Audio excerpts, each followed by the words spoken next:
Perkenalkan, nama saya Wiki Sepriyani, NIM 211048201036. Saya dari Prodi S1 Farmasi Fakultas Kesehatan. Baiklah, di sini saya akan menjelaskan tentang mekanisme kontraksi relaksasi otot. Kontraksi otot terjadi saat otot memendek dan menebal.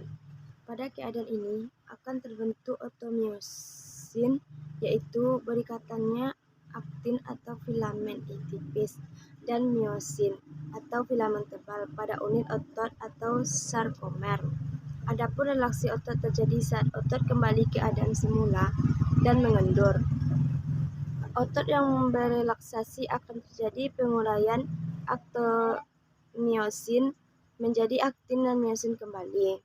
Mekanisme kontraksi dan relaksi otot ini digambarkan sebagai metode sliding filamen, yaitu pergeseran filamen otot yang membentuk aktomyosin dan terurainya kembali aktomyosin tersebut.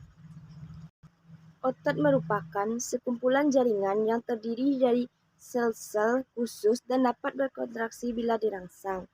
Otot mempunyai kemampuan kontraksi dan relaksi. Saat otot berkontraksi maksimal disebut tonus. Tonus biasanya diikuti dengan relaksasi. Jika tidak disertai relaksasi, dapat mengakibatkan kejang otot atau disebut tetanus. Jenis otot yang berperan dalam pergerakan rangka adalah otot lurik atau yang biasa disebut dengan otot rangka. Otot lurik tersusun atas miofibril. Tiap miofibril tersusun atas sarkomer yang dibatasi 2 garis Z. Sarkomer merupakan unit otot yang dibatasi garis gelap dan terang, di mana mengandung filamen tebal atau myosin dari filamen tipis atau aktin yang saling tumpang tindih. Sarkomer dibungkus oleh sarkolema dan berisi cairan yang disebut dengan sarkoplasma. Susunan aktif dan myosin pada sarkomer terbentuk menjadi zona otot. Yang pertama yaitu bagian cerah atau pita 1, disebut daerah isotrop, hanya memiliki aktin atau daerah ini dibagi menjadi 2 garis, yaitu garis Z. Daerah antara 2 garis Z disebut sarkomer. Yang kedua, bagian gelap atau pita A disebut daerah anisotrop, memiliki aktin dan myosin. Daerah ini dibagi menjadi 2 zona H. Proses kimia yang terjadi saat kontraksi otot yaitu yang pertama, kreatin fosfat ditambah ADP menjadi kreatin ditambah ATP. ATP menjadi ADP ditambah energi. ADP menjadi AMP ditambah energi. Saat energi habis, maka otot akan berelaksasi. Fase relaksasi disebut juga fase aerob karena energi yang dihasilkan dari hasil pemecahan glikogen yang berlangsung secara aerob. Proses kimia saat relaksasi otot yaitu yang pertama, glikogen. Glikogen menjadi laktasinogen. Yang kedua, laktasid menjadi glukosa ditambah asam laktat. Yang ketiga, glukosa ditambah O2 menjadi CO2 ditambah H2O. Asam laktat adalah hasil samping dari penguraian laktasinogen. Tumbuhan asam laktat berlebih di dalam otot menyebabkan otot terasa letih. Asam laktat menumpuk di otot yang diangkut oleh darah ke hati untuk diubah menjadi glukosa lalu glikogen. Glikogen disimpan dalam hati dan otot. Mekanisme kontraksi dan relaksasi otot secara lengkap dapat dijelaskan. Yang pertama yaitu kontraksi. Kontraksi otot mendapat rangsangan.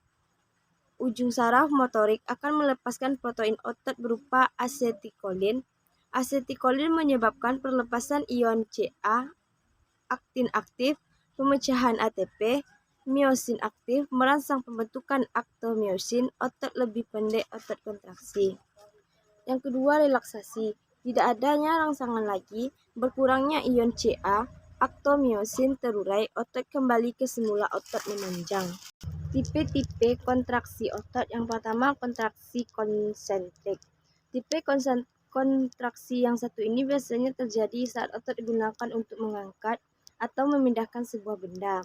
Saat itu, kontraksi dimulai dengan timbulnya ketegangan pada otot yang membuatnya memendek. Otot cukup kuat untuk mengangkat benda tersebut. Kontraksi otot yang paling sering terjadi pada mekanisme kontraksi otot ini, gaya yang dihasilkan selalu kurang dari kekuatan maksimum otot. Ketika kekuatan yang dibutuhkan otot untuk mengangkat benda berkurang, kecepatan kontraksi justru meningkat. Hal ini terjadi hingga otot berhasil mencapai kecepatan kontraksi paling maksimum. Yang kedua, kontraksi eksentrik, yaitu disebut dengan kontraksi eksentrik, yaitu gerakan otot yang memanjang atau meregang. Mekanisme kerja otot pada saat kontraksi ini terjadi adalah serabut otot akan meregang akibat kekuatan dari luar otot yang lebih besar dari yang dapat dihasilkan oleh otot itu sendiri. Ada dua hal yang perlu kita ingat mengenai mekanisme kerja otot pada kontraksi eksentrik ini. Yang pertama itu, tekanan yang dihasilkan oleh kontraksi ini sangat tinggi jika dibandingkan dengan kekuatan maksimum otot. Contohnya kontraksi eksentrik adalah saat Anda hendak meletakkan benda di bawah secara perlahan. Kontraksi eksentrik terjadi karena fleksor lengan harus aktif untuk mengontrol jatuhnya benda. Artinya, Anda bisa saja meletakkan barang yang sangat berat meski tidak mampu mengangkatnya. Kedua, ketegangan otot yang dihasilkan tidak bergantung pada kecepatan otot saat memanjang. Artinya, otot rangka dapat menahan gaya yang dihasilkan saat otot memanjang. Yang ketiga, kontraksi isometrik. Untuk tipe kontraksi otot yang satu ini juga dikenal sebagai kontraksi yang statis. Tidak seperti tipe-tipe kontraksi sebelumnya. Otot tidak memendek atau memanjang dan tetap pada panjangnya seperti pada kondisi normal. Contohnya terjadi kontraksi isometrik adalah saat sedang membawa benda di hadapan Anda. Pada saat itu beban dari benda yang Anda bawa akan tertarik ke bawah. Tahapan mekanisme kerja otot. Yang pertama, otot menerima rangsangan dari sistem saraf pusat. Yang kedua, rangsangan dari otot menyebabkan reaksi kimia. Yang ketiga, proses melemahnya otot. Ada juga mekanisme kerja otot berdasarkan jenisnya. Yang pertama itu otot lurik. Otot lurik adalah jenis otot yang bisa Anda kendalikan secara sadar. Mengingat otot ini yang digunakan untuk bergerak, otot lurik juga dikenal sebagai otot rangka, yaitu otot yang melekat pada tulang. Yang kedua, otot polos. Otot polos merupakan jenis otot yang tidak bisa dikendalikan secara sadar.